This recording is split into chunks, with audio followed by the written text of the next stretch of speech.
আসসালামু আলাইকুম, কেমন আছেন? নিশ্চয়ই ভালো, আমিও ভালো আছি। আজকে আমি টমেটো সস করব। এখানে টমেটো আমি নিছি 2 কেজির মতো। আমার এই টমেটো হচ্ছে আমার শ্বশুরবাড়ি থেকে নিয়ে আসছে আমার হাজব্যান্ড। দেশি টমেটো, একদম কোনো ভেজাল নেই। আর টমেটোগুলো মানে খুব চোকা লাগে, তরকারিতে রান্না করলে খুব ভালো লাগে এই টমেটোটা। এখন চিন্তা ভাবনা করতেছি যে একটু সস বানিয়ে ফেলি বাচ্চাদের জন্য। সসও নেই, ফুরিয়ে গেছে। এখন আমি যে টমেটোগুলা খুব ভালোভাবে 3 বার খুব ভালোভাবে ধুয়ে পরে যেভাবে সুন্দরভাবে কাটছি, ঠিক আছে। এখন আমি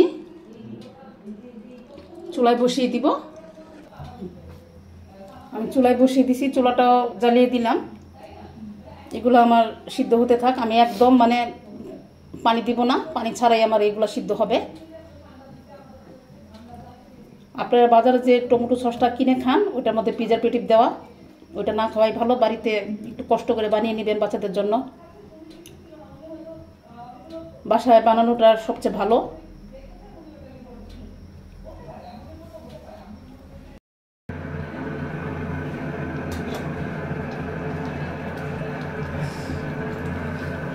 ঢাকনাটা উঠিয়ে নিলাম।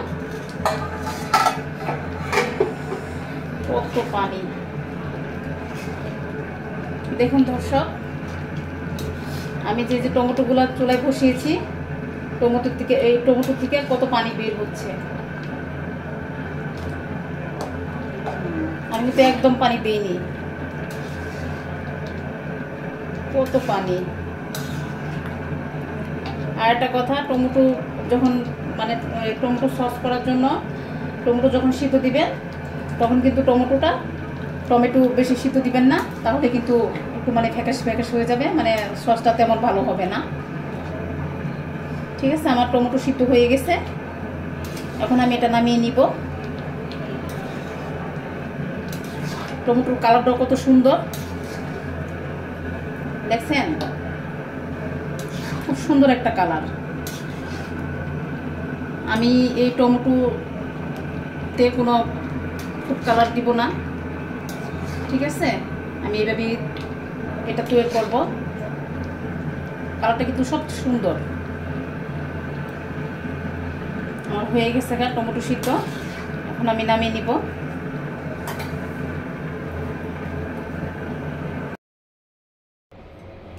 সাথে সাথে চুলা থেকে নামিয়ে একটু ঠান্ডা করে ব্লেন্ড করে যে কোনো চাটনির সাহায্যে চেলে নিতে হবে। আমি চুলা থেকে নামিয়ে ব্লেন্ড করে নিয়ে এসেছি। এখন আমি এটা চালবো।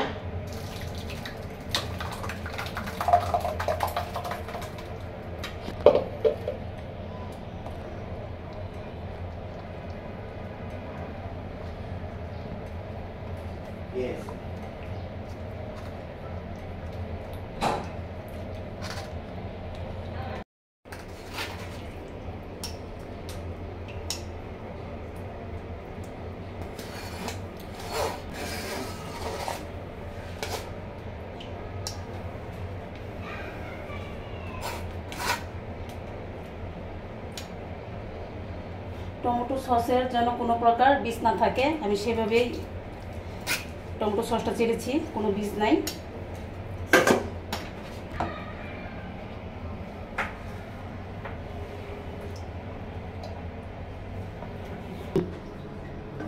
এখন আমি একটা কড়াইতে ঢেলে দিতেছি।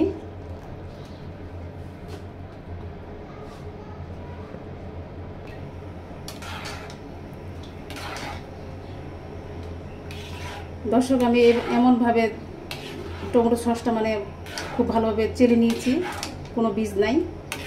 বীজ থাকলে কিন্তু সমস্যা। এখানে টমেটো সসের জন্য আমি ব্যবহার করব, এখানে আমার টমেটো আছে 2 কেজির মতো নিয়েছি আমি। এখন আমি চিনি দিয়ে দিব পরিমাণ মতো।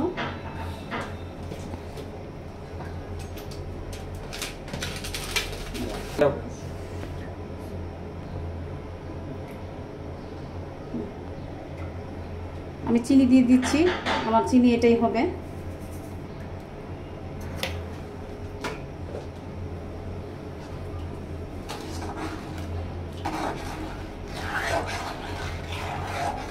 আমি চিনিটা ইউজ করেছি, আপনারা চাইলে গুঁড়ো ব্যবহার করতে পারবেন।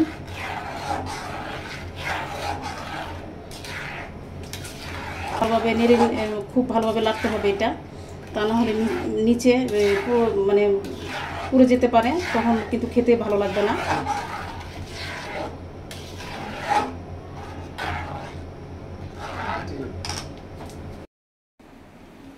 এখন আমি এই যে মরিচের গুঁড়া দিয়ে দিলাম,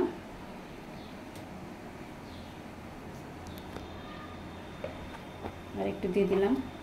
আর আপনারা যদি মরিচের গুঁড়াটা যদি একটু ঝালটা যদি বেশি খেতে চান তো দিতে পারেন।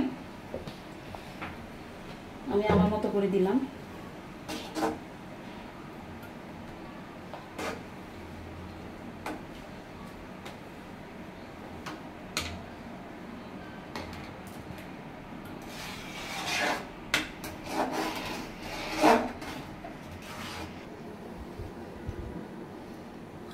এখন এখানে আমি যে কর্নফ্লাওয়ার নিছি,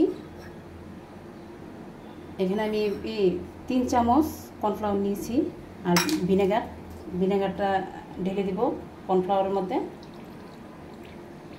এখন আমি এটা অনবরত গুলিয়ে টমেটো সসে ঢেলে দিব।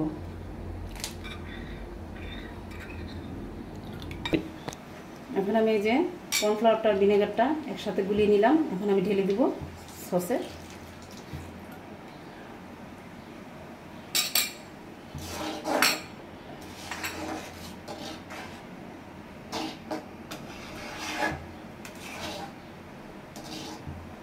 দেখুন কালারটা কত সুন্দর। আমি কিন্তু কোনো ফুড কালার কোনো কিছু ব্যবহার করিনি। আর আপনারা একটা কথা মনে রাখবেন, টমেটো যখন সস করবেন তখন লাল পাকা টমেটোটা নেবেন, ঠিক আছে? আমি কিন্তু লাল পাকা টমেটোটা নিয়েছি। কালারটা কত সুন্দর দেখতে। খুব ভালোভাবে বলক আসার পর আমি চুলাটাকে বন্ধ করে দিব। এটাকে নামিয়ে জালে ভরে ফ্রিজে রেখে দিব। সংগ্রহ করার নিয়ম হচ্ছে সব টমেটো সস আপনি ডিপ ফ্রিজে রেখে দিতে পারেন। আপনার যতটুকু প্রয়োজন, ধরেন 15 দিনের জন্য যতটুকু খাবেন ঠিক ততটুকু সাইজে জার কিনবেন, আলাদা আলাদা জারে রেখে দিবেন।